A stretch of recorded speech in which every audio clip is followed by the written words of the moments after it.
Konsumsi alkohol, terutama wine, kalau berlebihan, hal ini bukan memberikan efek baik, tetapi memberikan efek yang buruk untuk jantung.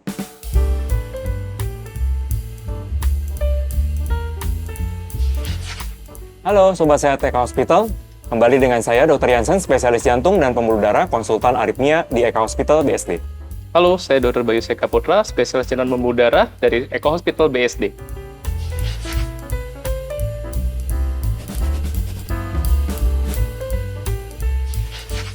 Fakta, olahraga yang intens, olahraga terutama endurance, bisa meningkatkan resiko atau memperburuk kondisi gangguan irama jantung. Karena dengan olahraga yang intens akan menyebabkan kondisi jantung akan semakin tebal, sehingga resiko untuk perburukan gangguan irama jantung bisa terjadi.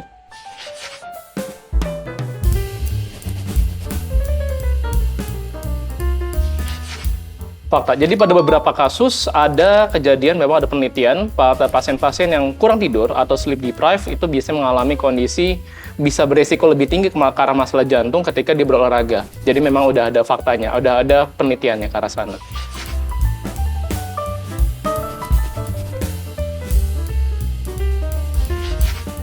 Mitos, gangguan irama jantung atau gangguan keluhan berdebar umumnya bisa dari dua penyebab.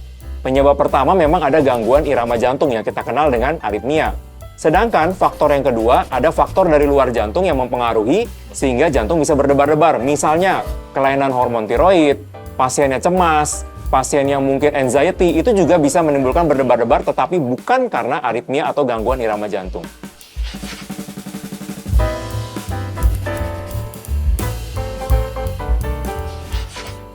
Betul, justru biasanya efek yang bagus ya, karena biasanya kacang itu memberikan salah satu efek pelindungan terhadap jantung, ya, tapi takarannya harus sesuai, biasanya 23-28 gram per hari.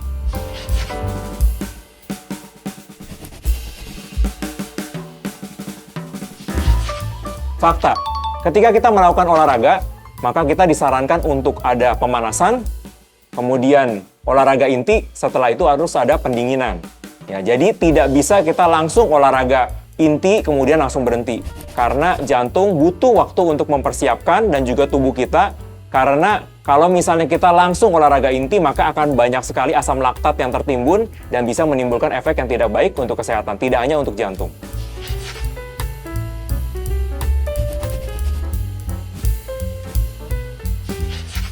Fakta. Jadi pada beberapa kasus, kalau memang beberapa orang itu memang memiliki masalah jantung, itu bisa mengakibatkan cetusnya terjadi serangan jantung. Jadi memang ada stres terhadap psikologisnya ketika dikejutkan, itu nadinya cepat meningkat, tensi meningkat, itu kadang-kadang bisa mencetuskan terjadinya serangan jantung. Kalau memang dia memiliki dasar penyakit jantung. Jadi pada dasarnya harus punya penyakit jantung terlebih dahulu. Ya. Pencetusnya itu bisa berupa hal-hal yang mengagetkan, seperti dikagetin, atau stresor karena olahraga, atau ada penyebab-penyebab lain, misalnya menerima berita yang tidak baik, itu juga bisa menyebabkan serangan jantung.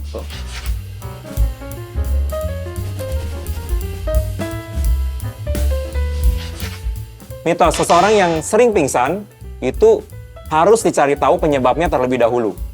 Walaupun ada penyebab karena jantung, tetapi umumnya tidak terlalu banyak. Lebih banyak misalnya karena vasovagal, misalnya pada orang-orang yang pingsan pada waktu berdiri saat upacara.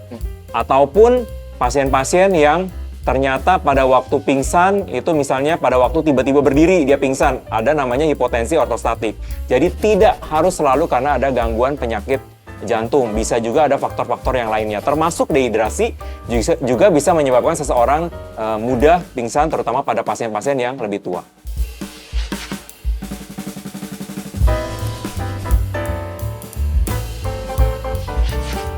Mitos. Jadi serangan jantung itu memang di sebelah kiri rasanya. Kadang-kadang bisa di sebelah kanan juga.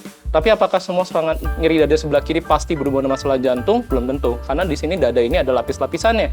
Ada otot, ada paru-paru. Jadi masih mungkin berbagai macam penyebab terjadinya nyeri dada di bagian kiri. Dan perlu disadari, kalau nyeri karena jantung itu biasanya nyeri yang tumpul, bukan nyeri yang tajam. Jadi biasanya tidak bisa ditunjuk dengan satu jari, tetapi mungkin rasa tidak nyaman atau sensasi tertekan, seperti diikat atau bahkan seperti didudukin.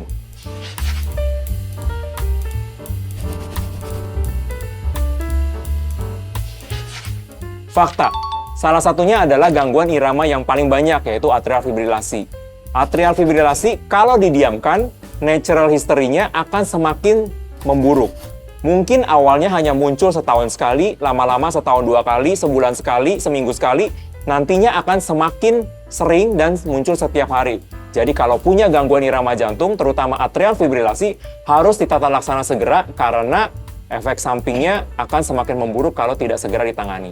Cara mendeteksinya salah satunya dengan menggunakan menari namanya atau meraba nadi sendiri. Jadi cara simple, kita pegang di bagian tangan sini, lalu kita akan cek nadinya apakah teratur atau tidak. Kalau misalkan memang tidak teratur, mungkin suatu atrial fibrilasi. Atau bisa juga dengan menggunakan smartwatch ya untuk mendeteksi apakah terjadi irama atrial fibrilasi atau tidak.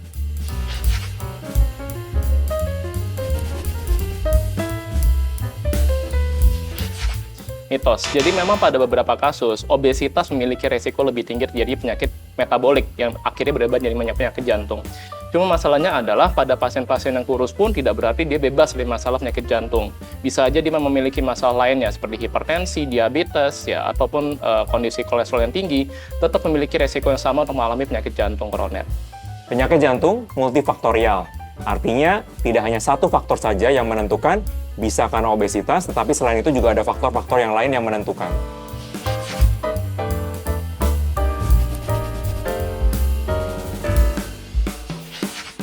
Fakta. Konsumsi alkohol, terutama wine, ya, red wine, satu sloki itu ternyata berefek baik untuk jantung karena ada kandungan antioksidan. Tetapi tentu saja kalau berlebihan, hal ini bukan memberikan efek baik, tetapi memberikan efek yang buruk untuk jantung.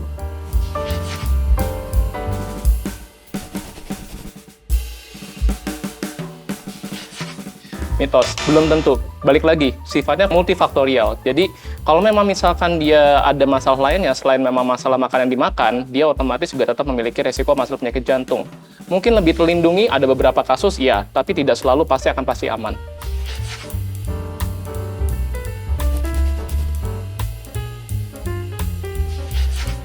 Mitos. Jadi tidak ada penelitian yang mengatakan bahwa memang ada yang ditusuk di bagian tangan atau bloodletting ya namanya seperti itu tidak ada efeknya terhadap pencegahan atau tata laksana pada pasien-pasien serangan jantung, baik itu tata laksana awal ataupun tata laksana yang sifat menyembuhkan. Jadi sejauh ini mitos.